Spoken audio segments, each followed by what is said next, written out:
మొత్తానికి అనుకున్నట్లే చంద్రబాబు నాయుడు ఏదైతే ఈ స్కామ్ కేసు వ్యవహారానికి సంబంధించి సిఐడి అధికారులు తనపైన ఏదైతే మోపిన కేసులన్నీ అవాస్తవమని, తనకు ఎలాంటి సంబంధం లేదని ఆయన కోర్టులో క్వాష్ పిటిషన్ వేయడం జరిగింది. ఈ క్వాష్ పిటిషన్ వ్యవహారానికి సంబంధించి కేసులో తనకు ఈ కేసుకు సంబంధం లేదు కాబట్టి పెట్టిన కేసులన్నీ ఎత్తివేయాలని చెప్పేసి ఆయన ఎప్పుడైతే పిటిషన్ అనేది దాఖలు చేసిన తర్వాత దానిపైన కోర్టు మొదట వాద ప్రతివాదనలు కూడా జరిగిన తర్వాత క్వాష్ పిటిషన్ వ్యవహారానికి సంబంధించి తీర్పు అనేది కోర్టు రిజర్వ్ చేసి పెట్టింది. ఒక పక్కన సిఐడి అధికారులు కూడా ఈ కేసు వ్యవహారానికి సంబంధించి ఏ రికవరీ కంటే ఈ కేసులో ఉన్న అవినీతిని అనేది బయటపెట్టాలి కాబట్టి చంద్రబాబు నాయుడిని తమ కస్టడీకి ఇవ్వాలని చెప్పేసి కోర్టులో 5 రోజుల పాటు కస్టడీకి ఇవ్వాలి అని చెప్పేసి ఆయన కోర్టులో సిఐడి వాళ్ళు పిటిషన్ కూడా దాఖలు చేశారు.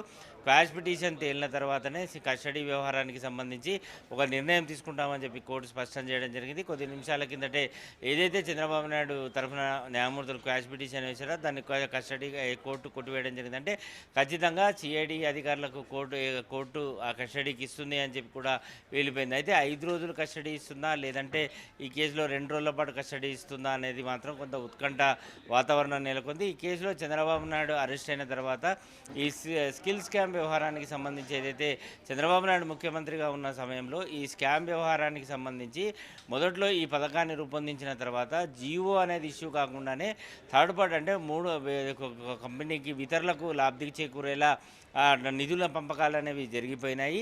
ఎప్పుడైతే డబ్బుల వ్యవహారాలకు సంబంధించి పంపకాలు జరిగిన తర్వాత ఈ విషయం బయటపడుతుందని తెలిసిన తర్వాత ప్రభుత్వం నుంచి ఒక జియో ఇష్యూ జరిగింది. అప్పటికే డబ్బులు అనేవి చేతులు మారిపోయాయి. ఆ తర్వాత బ్యాంకుల వ్యవహారాల లావాదేవీల్లో కూడా పెద్ద ఎత్తున ట్రాన్సాక్షన్ జరిగింది.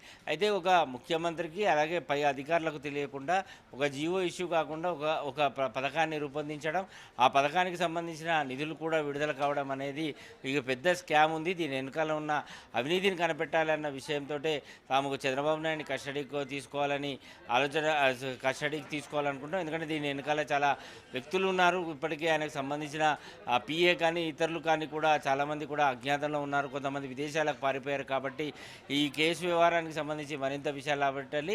ఎందుకంటే చంద్రబాబు నాయుడిని అరెస్టు చేసిన తర్వాత ఆయనను వెంటనే కోర్టుకు తీసుకురావడం, కోర్టులో హాజరుపరిచిన తర్వాత కోర్టు నుంచి ఆయన నేరుగా కోర్టు రిమాండ్ విధించడంతో ఆయన రాజమండ్రి సెంట్రల్ జైలుకి తీసుకురావడం జరిగింది.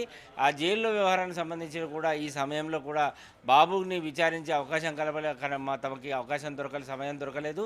ఆ కస్టడీలోకి తీసుకున్న సమయంలో అటు టీడీపీ పార్టీకి సంబంధించిన కార్యకర్తలు అయితేనేమి, నేతలు అయితేనేమి తమని ఇబ్బంది పెట్టడం, అంతేకాకుండా చంద్రబాబు నాయుడు కూడా సరైన పొందలేని సమాధానాలు చెప్పడం వల్ల ఈ కేసులో వివరాలు అనేది కనుక్కోవడం చాలా ఇబ్బందికరంగా మారింది. కాబట్టి కస్టడీ అనేది ఖచ్చితంగా ఇస్తే దీని వెనకాల ఉన్న రికవరీ కంటే ఏదైతే అవినీతి అంటే ఎవరెవరు ఉన్నారు ఏంటి అనే విషయాలు రాబట్టే ప్రయత్నం చేస్తున్నామని చెప్పేసి కూడా కోర్టు సిఐడి అభిప్రాయం వ్యక్తం చేసింది.